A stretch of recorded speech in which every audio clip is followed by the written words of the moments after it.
The events you are about to hear are not local folklore.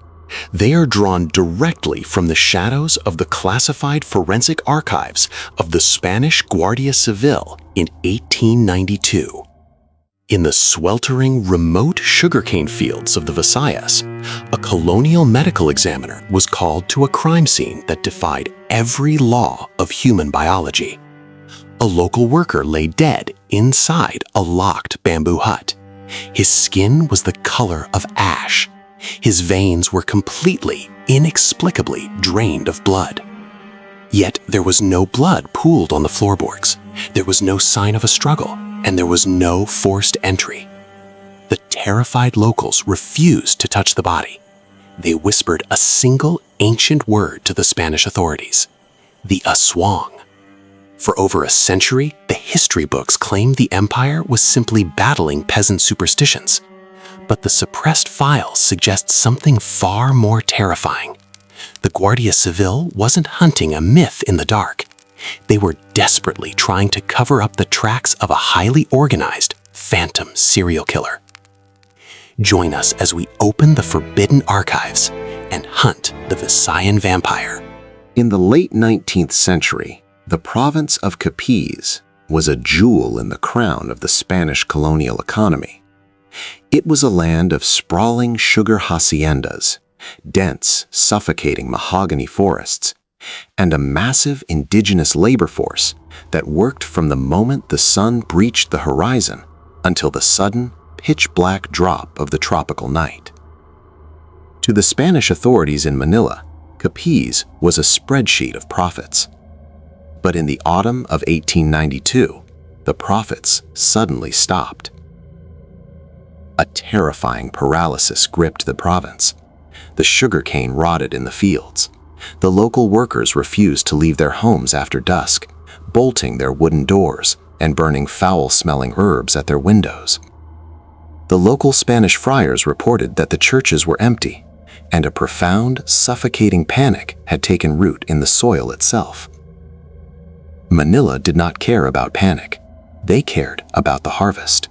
To quell what they believed was a simple labor strike disguised as peasant hysteria, the Guardia Civil dispatched a seasoned investigator and medical examiner.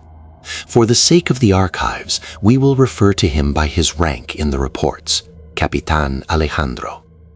Alejandro was a man of the European Enlightenment. He believed in gunpowder, forensic science, and the absolute logic of the autopsy table. He did not believe in ghosts. He did not believe in monsters. When he arrived in the dusty, quiet town square of Panay Municipality, he expected to arrest a few loud union agitators and force the men back to the fields. Instead, the local garrison commander handed him a set of heavy iron keys and pointed him toward a makeshift stone morgue behind the Colonial church. "They are not striking, Capitan," the local commander whispered, his eyes nervously scanning the tree line. "They are being hunted." Alejandro unlatched the heavy wooden doors of the morgue. The thick, humid air inside smelled heavily of camphor and the metallic tang of decay. Lying on the rough wooden slabs were 3 bodies. They were all field workers. They were all young, and they were all completely, impossibly white. Alejandro lit a kerosene lantern and stepped closer to the first victim. He was a veteran of colonial skirmishes. He had seen the horrific aftermath of machete wounds and musket fire. But what lay on the table before him made his scientific mind grind to a violent halt. The victim's skin was sunken, clinging tightly to the bones like tightly wrapped parchment. The lips were completely colorless. Alejandro drew his surgical blade and made a small, precise incision on the victim's forearm. Nothing happened. Not a single drop of hemoglobin seeped from the cut. The veins were entirely flat. The body had been completely drained of roughly 5 liters of human blood. Alejandro immediately looked for the massive arterial wounds required for such a catastrophic exsanguination. He checked the jugular. He checked the wrists. He checked the femoral arteries. Nothing. There were no defensive wounds. There were no massive slashes. There was only a single dark puncture wound at the base of the neck and a surgical, impossibly clean incision just beneath the left rib cage. Alejandro stepped back, the lantern shaking slightly in his grip. The local commander spoke from the shadows of the doorway. The locals found him inside his own home. The door was barred from the inside. There was no blood on the floorboards, Capitan. None. Alejandro was staring at a forensic impossibility. To drain a human body of its blood without spilling a drop required a sterile environment, specialized surgical tubing, and hours of uninterrupted time. It could not be done in a dirty bamboo hut in the middle of the night by a wild animal. This was not a peasant superstition. Alejandro was staring at the meticulous work of a highly intelligent, surgical psychopath. The Capi's Viscera murders had begun. By the end of his first week in Capiz, the body count had risen to 5. The methodology was identical, terrifying, and utterly flawless. Alejandro transformed his office into a war room of logic. He pinned the autopsy sketches to the heavy wooden walls. He mapped the locations of the murders. He was determined to profile this killer using the cutting-edge criminology sweeping across Europe, the very same technique Scotland Yard was using to hunt Jack the Ripper in the foggy alleys of London. But the Ripper left behind chaotic, butchered crime scenes. The Viscera killer left behind pristine, locked-room paradoxes.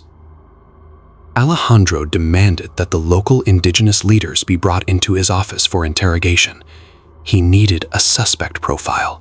He needed to know who in the province had the medical knowledge and the physical strength to subdue strong, healthy field workers without a sound. But the locals refused to give him a human suspect. They sat shivering in the oppressive heat of the Colonial office, clutching rosaries and ancient wooden amulets, and gave Alejandro a criminal profile that frustrated him to the point of madness. They told him he was hunting the aswang. In the deep pre-colonial mythology of the Philippines, the aswang is the apex predator of the night. It is a shapeshifter. By day, it is a quiet, unassuming member of the community, a butcher, a midwife, or a wealthy landowner. But by night, it transforms. The most terrifying variant, the tik-tik or manananggal, severs its upper torso from its lower half, sprouting massive bat-like wings to hunt from the sky. The locals told Alejandro that the aswang did not need to break down a wooden door. It simply landed on the thatched palm roof, slipped a long, hollow, thread-like tongue through the bamboo slats, and drank the blood of its victims while they slept. To the locals, this perfectly explained the locked doors. It perfectly explained the single puncture wounds, and it explained why there was never a single drop of blood left at the crime scene. Alejandro slammed his fists on the desk and dismissed them. As a man of the state, he recorded their testimonies in his official ledger, but he wrote a scathing margin note. The natives are using ancient mythology to cope with the presence of a deranged assassin. They are protecting someone. Alejandro refused to hunt a ghost. He looked at the surgical incisions beneath the rib cages of the victims. He had conducted deep internal autopsies on the latest bodies, and what he found chilled him far more than any folklore. Through that tiny, precise cut under the ribs, the killer had extracted the victim's liver. Alejandro knew that in indigenous black magic rituals, the liver was considered the seat of the soul and the source of ultimate physical power. But he also knew that extracting a human liver through a 2-inch incision without destroying the surrounding organs required absolute, masterful anatomical precision. It required a surgeon. The Guardia Civil investigator pivoted his hunt. He stopped looking at the poor, terrified field workers. He turned his gaze toward the elite. In the late 19th century, the Spanish colonials and the wealthy Ilustrado class lived in massive, opulent stone and wood mansions called Bahay Nabato. They threw lavish parties, imported European wines, and looked down upon the superstitious laborers who worked their fields. Alejandro began to secretly audit the medical registries of the entire island of Panay. He was looking for a needle in a haystack, a man with advanced European medical training, a psychological detachment from human life, and unrestricted access to the local villages at night. His investigation quietly zeroed in on the dark underbelly of the colonial elite. Alejandro hypothesized a terrifying, grounded theory. What if the killer was a wealthy, highly educated sadist, a man who had read the accounts of European serial killers and decided to recreate them in the lawless jungles of the Philippines? Even more chilling, what if the killer intentionally weaponized the local mythology? If a highly educated killer wanted to harvest organs for black market alchemy or deranged medical experiments, how could he get away with it? By making the crime scene look exactly like the work of an aswang.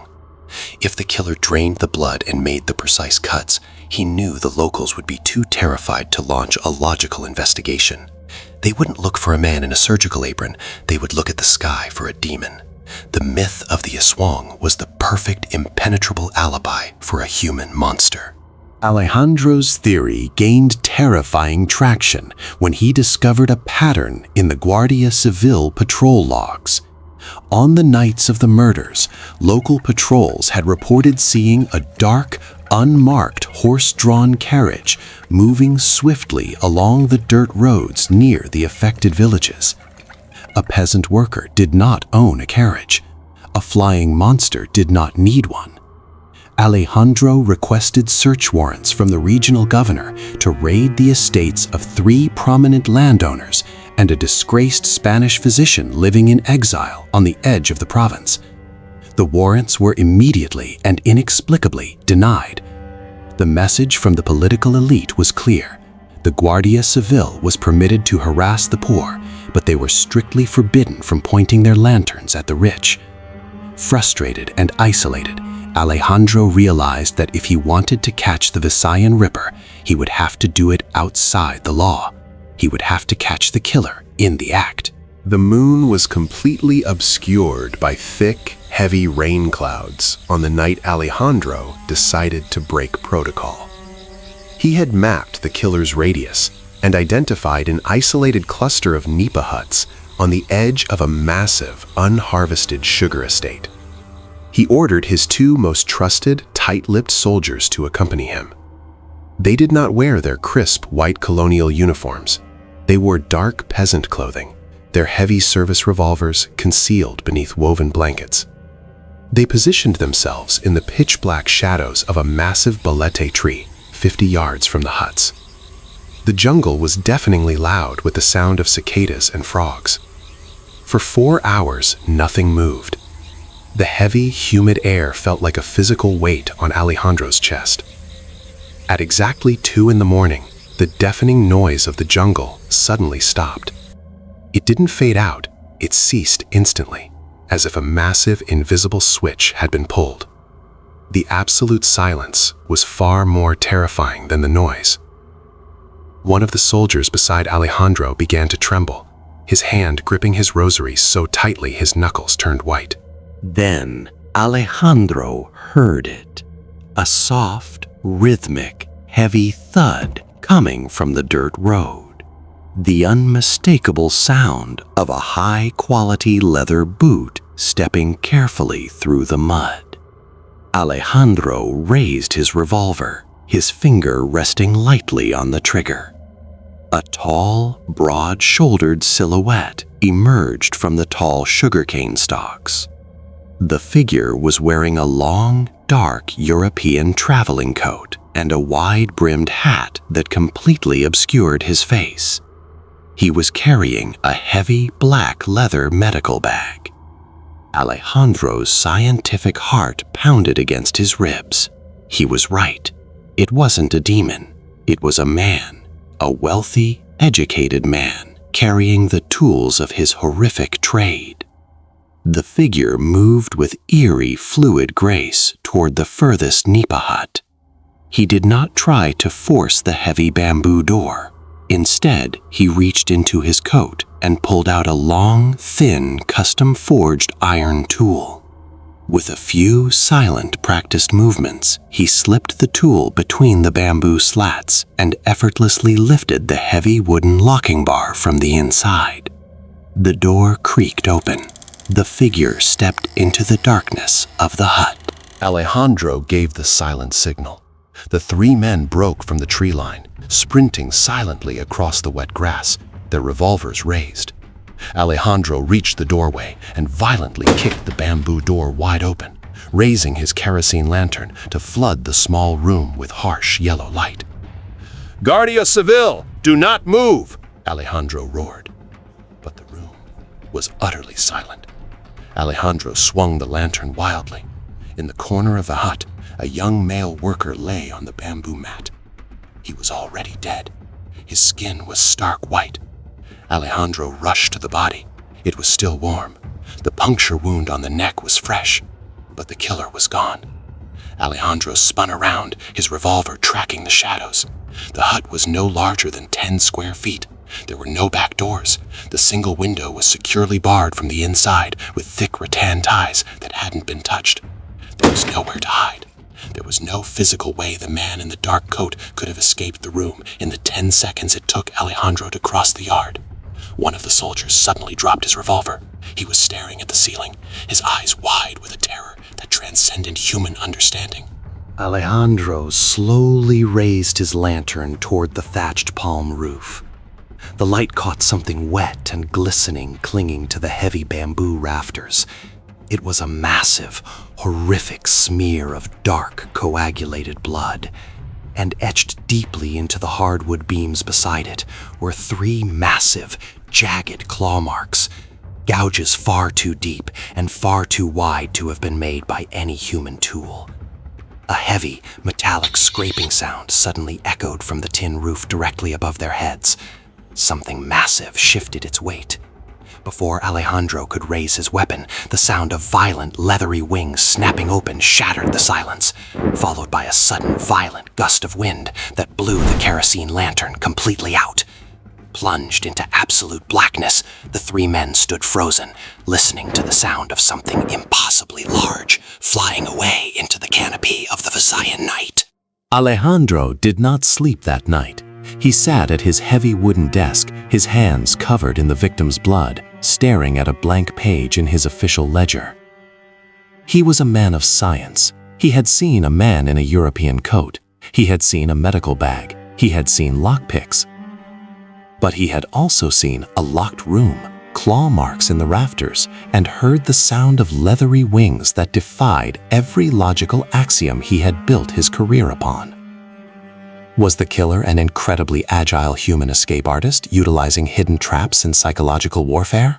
Was he a brilliant psychopath who rigged the roof to terrify the police? Or had Alejandro, in his absolute arrogance, walked blindly into the hunting grounds of something ancient and unnameable? He began to write his official report to the Governor General in Manila. He detailed the surgical precision, the missing blood, the suspect in the coat, and the impossible escape. He demanded an island-wide manhunt. He demanded that the estates of the elite be torn apart. 3 days later, a sealed courier pouch arrived from Intramuros. It was a direct order from the highest colonial authority. The order was absolute.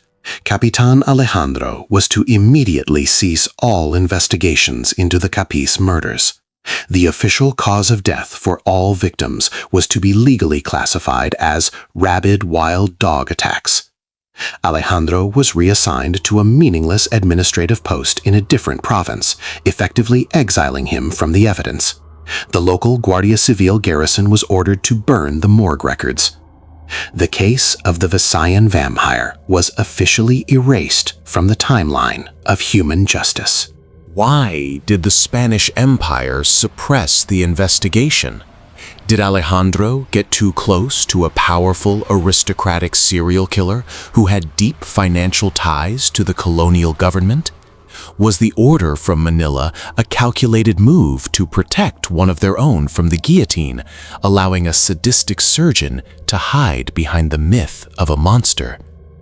Or did the church and the state realize that Alejandro had stumbled upon something real, something that bullets could not kill and that logic could not contain? If the empire admitted that the Aswang was real, they would have to admit that their Catholic God did not have absolute jurisdiction over the darkness of the Philippine jungle. The murders in Capiz eventually stopped. The man in the dark coat was never seen again, but the fear never left the soil.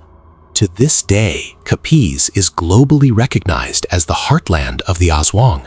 The myth survived, but the identity of the surgeon who walked through locked doors remains buried deep in the ashes of the colonial archives. Perhaps the most terrifying thought is not that monsters exist. The most terrifying thought is that a human monster learned how to perfectly imitate one, and the authorities let him get away with it. The archives are closed. For now,